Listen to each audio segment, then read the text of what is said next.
And we're back. Hey everyone, it's Alexis, and in this class I'm going to talk strictly about champagne, as in true champagne from Champagne, France. I don't know, maybe I'll split this into two parts. I'm just going to talk and talk until I cover everything, and I might break it into two videos depending on how much I ramble. So we'll see. Um, all right, so champagne. Let's start with the basics. The region of Champagne is in the northern part of France. It is the coldest winemaking region, therefore the most northerly wine region in France.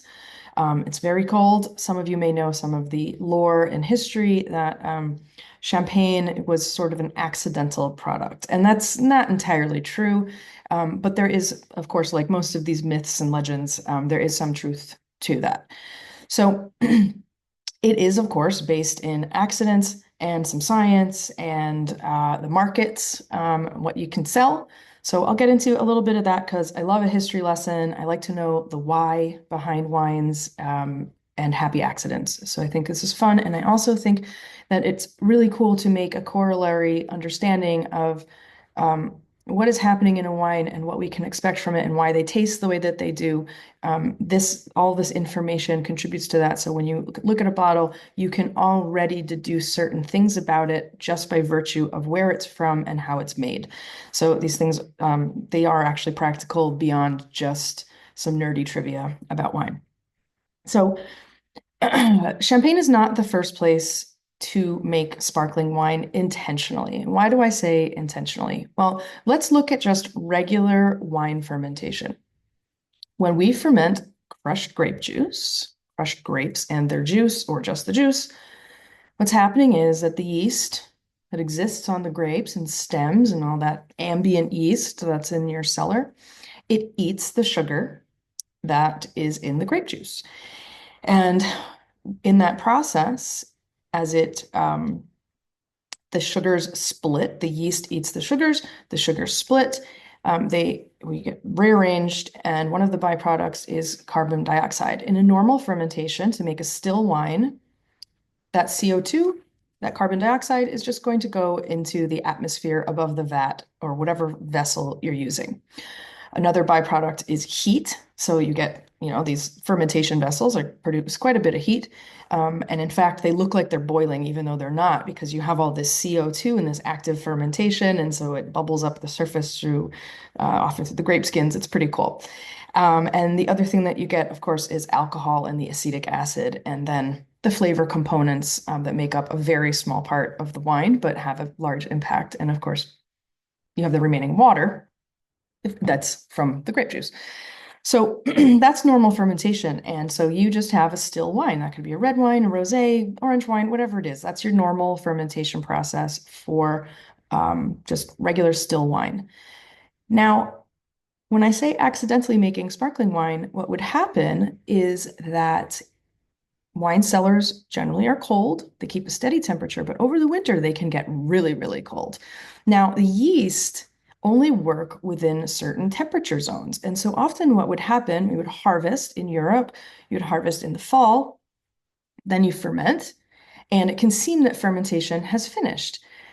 So you may or may not bottle your wines, or you put them in casks or something like that. And it gets really cold and the yeast stop working. Now, mind you, this is also hundreds of years ago where they're not filtering the wines. And so all the yeast is still present and there might be some sugar left. And sugar is yeast food.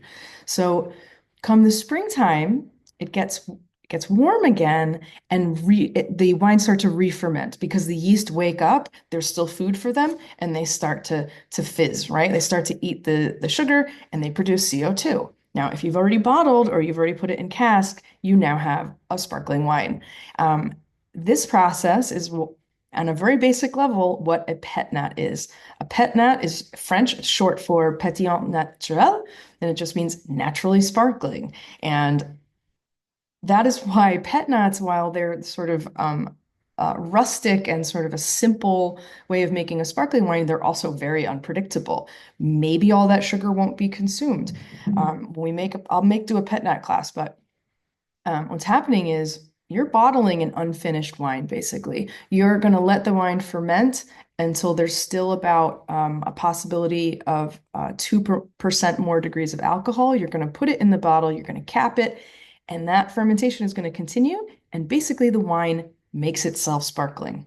Okay, it's making itself effervescent because that CO2, that carbon dioxide, is trapped and dissolved in the liquid. That's a pet nat. That's a simple sparkling wine. The first one of record that we know of is the wines from Limoux in the south of France, where this process was happening, and they decided we're going to embrace this. This is cool. We have some control over it. Great. We make this now. Now in Champagne, man, they fought it. They fought it. They did not want it. They wanted to make wines like in Burgundy. They wanted to make fine wines like the wines of Burgundy. They planted the same grapes, which is why we see Pinot Noir, Chardonnay, Pinot Meunier, and friends. And they really wanted to do this, and it just wasn't happening. So we know the name Dom Perignon, but he did not embrace this until later on in his career when he then figured, okay, this is what we have. We're able to sell it. That's very important here. Now I'm going to go with it and make the best that we can make and learn everything about it. But initially, that is not what they were trying to do. They're trying to make high quality still wine. Now, mind you, this is the late 1600s. How did these wines come to be embraced? Well, like a lot of wine in France, it was the British actually who pushed this forward, because what the Brits were doing was they were taking the wines from Champagne, and when they would get over to England, they would add sugar to them. They would add a sugar, a sweet wine component to it, because you have to remember, hundreds of years ago, unlike now, sugar's a rarity and people want it. Everything to our taste today would be much sweeter in terms of wines. They're highly sought after. And so they were doing this process aftermarket, basically. And then the French get wind of this and they're like, well, we can just do that. We can, if that's what the market wants, well, then we can do that and then, ship it to them. So this is a heavy back and forth. And there's a lot of other things that are converging at the same time to make this happen. So first of all, sparkling wines were really dangerous because they could burst in their bottles. In transport, they were a nightmare. They could lose up to half of their cargo by burst bottles. They're just packing them in straw if they're not in casks or in glass. And so sparkling makes them even more volatile. They shake around, they crack. So one of the things that pushed this was an evolution in glass making when they were adding charcoal, or the coke from charcoal from burning wood. It creates a stronger glass. Okay, so that was one thing that helped the sparkling wine. Corks start to be used, so we're not having things just in cask. So these things and trade are pushing the development of the champagne that we would think of now. What else do I want to talk about here? Okay, right. Two-part fermentation. So we talked about pet nats, a single fermentation, simpler style of sparkling wine. But what the real star of this class is champagne and second fermentation in bottle, and that is called traditional method. It's also called champagne method. So we go through that first fermentation. As I discussed, we just have a still wine. So we gather our grapes, we crush our grapes, we make wine from our grapes. One fermentation, that's happening in vats. Okay, they're probably used wooden vats. Today it could be concrete, it could be any number of vessels. Now, what you're going to do after that, or actually after and before, and what champagne is largely known for, is blending. So in addition to being northerly and very cold, this creates high acid wines and grapes that struggle to produce enough ripeness, i.e. sugar. So we have very tart, fairly straightforward, kind of boring white wines that are really tart, and we're struggling to get enough sugar development. What this means is that you're getting some just kind of basic wines that aren't very interesting. And so what you can do to mitigate risk and make a more balanced product is that we can blend. I may have a vat of wine over here, I have a vat of wine over here. I bought some grapes from my friend, and I made a vat here, and I'm going to blend them all Okay, and it could be year to year because maybe this year sucked. Maybe this year the hail was really bad, or we had an early frost and I didn't get a lot of fruit. But I have all this wine library stacked up. I have all these ready-made still wines that I can then blend together. Okay, cool. Now I know this is my still wine that I want to make sparkling. Okay, how do I do that? There's no more sugar left in this juice, right? We talked about that. The yeast ate all the sugar. There's no sugar left. So I have to reintroduce sugar and yeast into this liquid in order to get it to ferment again. So what I do is I take my bottle. So then we have our secondary fermentation in bottles. Now, this is the thing that determines a champagne, okay, or a Cremant, or a Cava, or a number of other sparkling wines, but all the ones that are made with the traditional method and this process that was started and created in Champagne.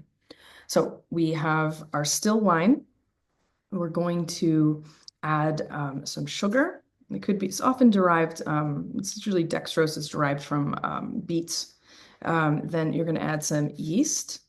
And then we're going to cap it. We're going to cap it with a crown cap, like a beer cap, and it's going to ferment. And all that CO2 is going to end up and make our wine sparkling. So it's bubbly and it's all trapped in there. And the yeast is going to die, and those are called, as we know, the lees, the dead yeast cells that will precipitate to the bottom. When we've finished the minimum aging requirements or more, depending on the winemaker, the Champagne house, it's 24 months, I believe, is the minimum. Then we're going to riddle the bottles. We're going to tip them upside down into racks. All the dead yeast is going to go into the neck. And then we're going to freeze the neck. And we're going, when you do that and you pop the cap, it shoots out the yeast cap. And then we decide if we want the wine to be sweet or not at this point because we have a fully dry product. This is the moment when you decide I'm going to leave it this dry or I'm going to add a little dosage, meaning a little bit of sugar, and that will determine the sweetness level. Well, it's brut, extra brut, et cetera, et cetera. And then that's when our cork and a cage comes into play. Now we have a finished wine. Now that when we open the wine and it shoots out that yeast cap, that's called disgorging. So you'll see that on the back of the bottles, the disgorgement date, because some winemakers in Champagne will not disgorge the wine until they have an order for it. And that's why they'll put it on the back of the bottle, because the length of time that the wine sits on the lees is going to give you a sense of how much of that leesy character do you get? How much of that autolysis, which translates to self-digestion, because the yeasts are actually breaking down and they're giving these creamy pastry-like qualities to the wine. And so the later we disgorge the wine and cork it, the more development you're going to get in the wine. Yeah, great. And at this point, you might say, okay, well, you just added, what if you wanted to make a brut wine and you added more sugar? Why wouldn't it ferment a third time? Because there is no more yeast left to develop or to eat any more sugar. There's just no more activity in the bottle. Some winemakers will also filter. And so there is no more microbial activity. So you can add sugar to it and there's nothing else left to eat the sugar. And so you're not going to get any more fermentation happening. So you have a fully inert wine is a good way to put it.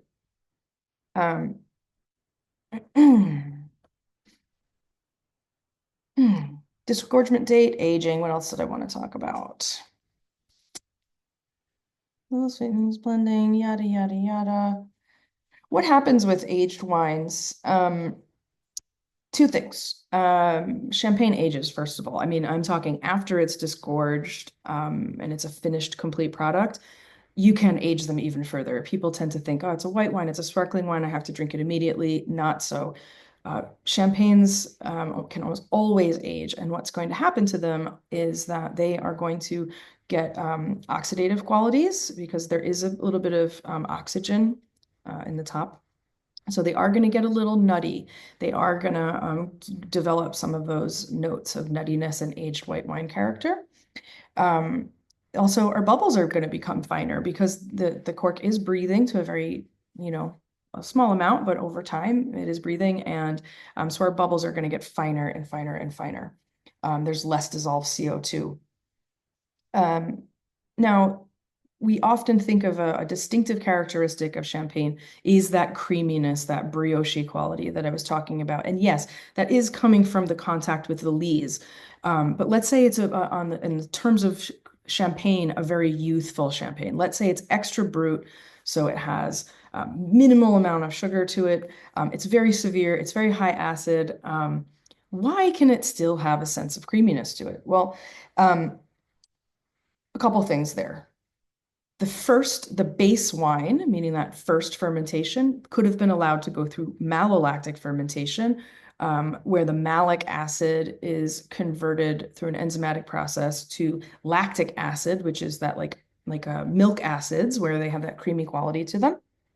Um, it also depends on the fermentation vessel of that first fermentation. If it was in a vessel that has micro-oxygenation, like barrels, the inside of a wood barrel, or concrete has pores or little areas where little bubbles of oxygen can sit on the surface, and that creates a softness in the wine. Um, whether there was any batonnage. Batonnage in the first fermentation is whether you're stirring up those dead yeast cells, which will create a creaminess. Now, all of these processes are frequently used for the wines of Muscadet and Burgundy, white Burgundies. So uh, as always, it's up to the winemaker if they want to do any or all of these things, but it's entirely up to them. But this is how often you can, or another thing too is not up to the winemaking, but the ripeness of the grapes is going to play a large part here, because how phenolically developed are the grapes that we started with? That obviously is going to confer some complexity to the wine. So this, in my mind, this is how you can get a wine that's extra brut, that's like a really linear wine with no real added sugar. And it still can have this like complexity and mouthfeel. And it could be because we have really ripe, complex grapes to begin with, high quality fruit. And then they also, maybe it went through malolactic fermentation or any number of these other things. And that's how you can get a pretty severe champagne that has a really broad feeling and it can drink more like a brut level wine. Um, I find those to be really fascinating. Because there is a more modern movement towards that extra brut, very severe style of champagne. We're moving away from sweet wines in the last 100 years plus, um, to the point that it's getting a little ridiculous. They're a little bit too severe often. So I like a little bit of body, but there's other ways to achieve that feeling besides dosage, besides adding sugar. I think I talked about everything. If I didn't, I'll go back or I'll make another video. The next video on champagne, and I do encourage you to watch them in order because they're going to get more um, complex. I'm going to talk about the bubbles in champagne and some of the bubble physics, and that's really only for the nerds who are interested in it. I don't think it has a super high amount of value table side, but I just find it super interesting. And you might too. So stick around for that class if you want to learn about some bubble physics from a non-physicist. And that's it. Thanks for sticking around. I hope this was clear. And let me know, as always, if you have any questions. Thanks.